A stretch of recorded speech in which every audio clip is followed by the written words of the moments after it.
तो दोस्तों आज हम फिर से आपके लिए लेकर आए हैं देश दुनिया की तमाम ताजा बड़ी खबरें। सबसे पहली बड़ी खबर में आपको बताएंगे दोस्तों कि one nation one election bill को लेकर मोदी सरकार को लोकसभा में लगा झटका।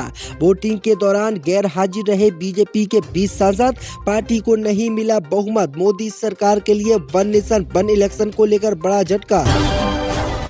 अटाला मस्जिद का सर्वे का आदेश देने से कोर्ट ने किया इनकार, हिंदू पक्ष को लगा झटका। अब अटाला मस्जिद का नहीं होगा सर्वे। अतीक अहमद की हत्या के बाद अतीक अहमद के बेटे अली की बड़ी मुश्किलें, उत्तर प्रदेश पुलिस अली पर लगाएगी गैंगस्टर का केस। मेरठ के जैद की मौत की सजा सऊदी अरब की सरकार ने 15 साल की कैद में बदली, मादक पदार्थ की तस्करी का है इल्जाम। इसराइल की तारीफ करना उत्तर प्रदेश के मुख्यमंत्री योगी आदित्यनाथ को पड़ा भारी, तो भड़के ओवैसी बोले जितना चाहे इसराइल की कर ले भक्ति, लेकिन नहीं इसराइल देगा भारत को कुछ। गृह मंत्री अमित शाह ने हर राज्य में यूनिफॉर्म सिविल कोड लागू करने का किया ऐलान। तो दोस्तों सभी खबरों को आपको एक एक कर बताने वाले हैं, वीडियो को लाइक कर चैनल को सब्सक्राइब कर दें। इसी बीच पर तो दोस्तों अगली खबर की ओर, तो one nation one election bill पर मोदी सरकार को लगा झटका। वोटिंग में शामिल नहीं हुए बीजेपी के 20 सांसद। यह दोस्तों आपको बता दें कि केंद्र की मोदी सरकार ने one nation one election bill Lok Sabha और राज्यसभा में पेश किया, लेकिन आपको बता दें कि लोकसभा में मोदी सरकार को वन वन इलेक्शन बिल को लेकर अपने ही सांसदों से झटका लगा। दरअसल आपको बता दें कि जब one nation one election bill पर वोटिंग हो रही थी तो बीजेपी के 20 से ज्यादा सांसद गैर हाजिर रहे और इन्होंने वोटिंग नहीं की। वहीं आपको बता दें कि भाजपा को यह तगड़ा झटका लगा है। दरअसल आपको बता दें कि भाजपा ने बिल को पेश करने से पहले ही व्हिप जारी किया था और अपने सभी सांसदों को आदेश दिया था कि one nation one election bill जब हम पेश करेंगे तो सभी सांसद लोकसभा में मौजूद रहे, लेकिन बीजेपी के कहने के बावजूद भी 20 से ज्यादा बीजेपी के सांसद गैर हाजिर रहे, जिसके कारण वो वोटिंग नहीं कर पाए। वहीं आपको बता दें कि इसी दौरान दोस्तों बीजेपी को बड़ा झटका लगा है। इसी बीच पर तो दोस्तों अगली खबर की ओर, तो अटाला मस्जिद विवाद को लेकर सुप्रीम कोर्ट से हिंदूवादी संगठनों को लगा झटका। कोर्ट ने अटाला मस्जिद विवाद पर सुनवाई करने से किया इनकार। जो दोस्तों आपको बता दें कि संभल की जामा मस्जिद के विवाद के बीच अब अटाला मस्जिद को लेकर हिंदूवादी संगठनों को बड़ा झटका लगा है। खबर सामने निकल कर आई दोस्तों की अटाला मस्जिद का सर्वे कराने को लेकर हिंदूवादी संगठनों ने कोर्ट में याचिका डाली थी, लेकिन अब कोर्ट ने इस मामले पर सुनवाई करने से इनकार कर दिया है और हिंदू पक्ष की याचिका को खारिज कर दिया है। दरअसल आपको बता दें कि सुप्रीम कोर्ट ने 12 दिसंबर को पूरे देश में आदेश दिया था कि कोई भी निचली अदालत अटाला मस्जिद या मस्जिद मंदिर जैसे विवादों की सुनवाई ना करे।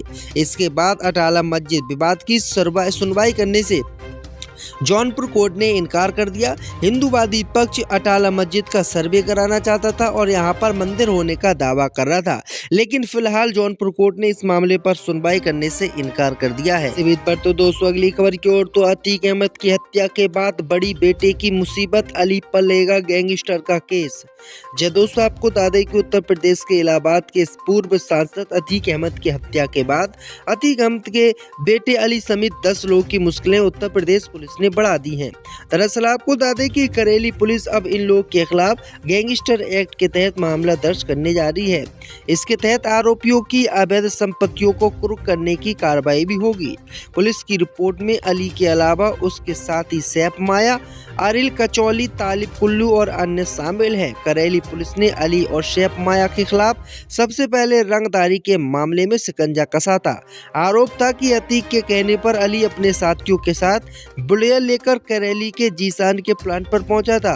जीसान से 5 करोड़ रुपए की रंगदारी मांगी गई थी और रकम न देने पर जमीन अली की मां शाइस्ता परवीन के नाम करने की धमकी दी गई थी।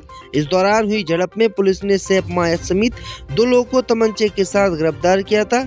फरार अली पर 50,000 रुपए का इनाम घोषित किया था, हालांकि बाद में उसने आत्मसमर्पण कर दिया था। तो ये बड़ी अपडेट आ रही दोस्तों कि अतीक अहमद के बेटे पर अब जो है गुंडा एक्ट लगने वाला है। इसी बीच पर तो दोस्तों अगली खबर की ओर तो इजराइल के समर्थन में बोले योगी आदित्यनाथ, तो भड़के ओवैसी बोले जितना चाहे इजराइल की कर ले भक्ति। क्या दोस्तों आपको बता दें कि कांग्रेस सांसद प्रियंका गांधी अपने फिलिस्तीन समर्थन वाले बैग को लेकर चर्चा में हैं। इसे लेकर बीजेपी की ओर से लगातार उन्हें घेरा जा रहा है। सीएम योगी आदित्यनाथ ने भी विधानसभा में इस मुद्दे को उठाया। उन्होंने प्रियंका गांधी पर तंज कसते हुए कहा कि एक और कांग्रेस की एक सांसद फिलिस्तीन का बैग लेकर घूम रही है, तो वहीं दूसरी ओर यूपी का नौजवान निर्माण कार्य करने के लिए इजराइल जा रहा है। अब मुख्यमंत्री के इसी बयान पर एएमआईएम के प्रमुख असदुद्दीन ओवैसी ने उन पर तीखा हमला बोला है। उन्होंने कहा है कि ये तो केंद्रीय सरकारों की नाकामी का ठोस सबूत है कि मजबूर गरीब लोगों को इजराइल जैसी जगह पर काम करना पड़ रहा है। योगी आदित्यनाथ ने यूपी के नौजवानों के इजराइल भेजने वाले बयान को ओवैसी ने बीजेपी शासित राज्यों की नाकामी बताया। वहीं आपको बता दें कि और असदुद्दीन ओवैसी ने कहा कि योगी आदित्यनाथ कितनी भी इजराइल की भक्ति कर ले, लेकिन इजराइल कुछ भी भारत को देने वाला नहीं है। इसी बीच पर तो दोस्तों अगली खबर की ओर तो सऊदी अरब में मौत की सजा पाए मेरठ के जैद की मौत की सजा को 15 साल की कैद में सऊदी अरब की सरकार ने बदला। दोस्तों आपको बता दें कि मादक पदार्थ की तस्करी के मामले में सऊदी अरब की जिद्दा सेंट्रल जेल में कैद मुंडाली के रछौरी गांव निवासी जैद की सजाए मौत सऊदी अरब की सरकार द्वारा टाल दी गई है। उसकी दया याचिका पर सऊदी अरब सरकार ने सजाए मौत को 15 साल की कैद में तब्दील कर दिया है। हालांकि फिलहाल रिहाई के आसार नजर नहीं आ रहे हैं। सऊदी अरब के वकीलों ने सजा को कोर्ट में चुनौती देने से इनकार कर दिया है। उन्होंने जैद और उनके परिवार को निर्धारित समय पर सऊदी कोर्ट में माफीनामे की अर्जी दाखिल करने या भारत सरकार की सिफारिश पर बेटे को रिहा करने का मशविरा दिया है। दरअसल आपको बता दें कि मुंडाली थाना के रछौली गांव निवासी जैद पुत्र जुबैर जून 2018 में सऊदी अरब गए थे और वहां पर एक कंपनी में काम करते थे। कंपनी में काम के दौरान ही उन पर जो है मादक पदार्थ पाया गया, जिसके बाद उनको पुलिस ने गिरफ्तार किया। तो ये बड़ी अपडेट आ रही दोस्तों। इसी बीच पर तो दोस्तों अगली खबर की ओर तो सुप्रीम कोर्ट के आदेश के बावजूद बदायूं मस्जिद विवाद पर होगी सुनवाई। दोस्तों आपको बता दें कि उत्तर प्रदेश में बदायूं की एक अदालत जामा मस्जिद शमसी मामले में 24 दिसंबर को फैसला करेगी कि इस विवाद पर आगे सुनवाई होगी या नहीं। दरअसल आपको बता दें कि साल 2022 में अखिल भारत हिंदू महासभा ने दावा किया था कि मस्जिद की जगह पहले नीलकंठ महादेव मंदिर हुआ करता था। उन्होंने मस्जिद परिसर में पूजा करने की अनुमति मांगी थी। हालांकि प्लेसेस ऑफ वर्शिप एक्ट पर सुप्रीम कोर्ट के आदेश के बाद निचली अदालत 24 दिसंबर को ये फैसला लेगी कि मामले की सुनवाई जारी रहेगी या नहीं। दरअसल आपको बता दें कि 17 दिसंबर को मुस्लिम पक्ष की तरफ से पेश हुए वकील अनवर आलम ने सुप्रीम कोर्ट के आदेश की एक कॉपी सौंपी। उन्होंने कहा कि सुप्रीम कोर्ट ने 12 दिसंबर को आदेश दिया है कि इस तरह के मामलों में फिलहाल निचली अदालत कोई आदेश पारित नहीं करेगी और न ही सर्वे पर कोई निर्णय लेगी। आलम ने दलील दी कि अगर कोर्ट कोई आदेश पारित नहीं कर सकता तो ऐसे मामलों की सुनवाई का कोई मतलब नहीं है। इसी बीच पर तो दोस्तों अगली खबर की ओर तो गृह मंत्री अमित शाह ने पूरे देश में यूनिफॉर्म सिविल कोड लागू करने का किया ऐलान। दोस्तों आपको बता दें कि राज्यसभा में संविधान पर चर्चा का जवाब देते हुए केंद्रीय गृह मंत्री अमित शाह ने मोदी सरकार के अगले कार्यकाल में पूरे देश में समान नागरिक संहिता यानी यूनिफॉर्म सिविल कोड लागू करने का ऐलान किया है। गृह मंत्री अमित शाह ने कहा कि अगर बीजेपी सत्ता में लौटती है तो सभी हितधारकों के साथ व्यापक चर्चा के बाद यूनिफॉर्म सिविल कोड को पेश किया जाएगा। एक इंटरव्यू के दौरान अमित शाह ने कहा है कि मोदी सरकार का अगला कार्यकाल कई मायनों में अहम होगा, क्योंकि इस दौरान एक देश एक चुनाव भी लागू किया जाएगा। अमित शाह ने कहा कि अब समय आ गया है कि जब पूरे देश में एक साथ चुनाव होने चाहिए। पर तो दोस्तों अगली खबर की ओर तो दिल्ली की जामा मस्जिद का होगा सर्वे, हाई कोर्ट ने एएसआई को दी मोहलत। दोस्तों आपको बता दें कि दिल्ली हाई कोर्ट ने भारतीय पुरातत्व सर्वेक्षण को राजधानी में जामा मस्जिद का निरीक्षण करने और रिपोर्ट दाखिल करने के लिए समय दिया है। मस्जिद को संरक्षित स्मारक घोषित करने के लिए जनहित याचिकाओं पर सुनवाई करते हुए न्यायमूर्ति प्रतिभा एमएस एवं अमित शर्मा की पीठ ने एएसआई को 29 जनवरी से एक सप्ताह पहले रिपोर्ट देने को कहा।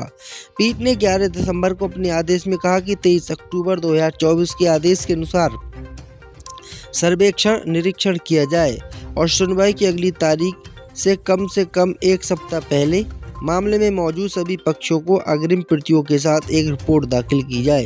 हालांकि 11 दिसंबर को एएसआई की तरफ से पेश वरिष्ठ अधिवक्ता अनिल सोनी ने कार्य पूरा करने के लिए पीठ से अतिरिक्त समय मांगा था और अतिरिक्त समय देते हुए पीठ ने याचिकाकर्ता की तरफ से एक वकील को सर्वेक्षण निरीक्षण के दौरान टीम के साथ जाने की अनुमति दी थी। इससे बीच पर तो दोस्तों अगली खबर की ओर, तो गृह मंत्री अमित शाह ने पूरे देश में यूनिफॉर्म सिविल कोड लागू करने का किया ऐलान। जी दोस्तों, आपको बता दें कि राज्यसभा में संविधान पर चर्चा का जवाब देते हुए केंद्रीय गृह मंत्री अमित शाह ने मोदी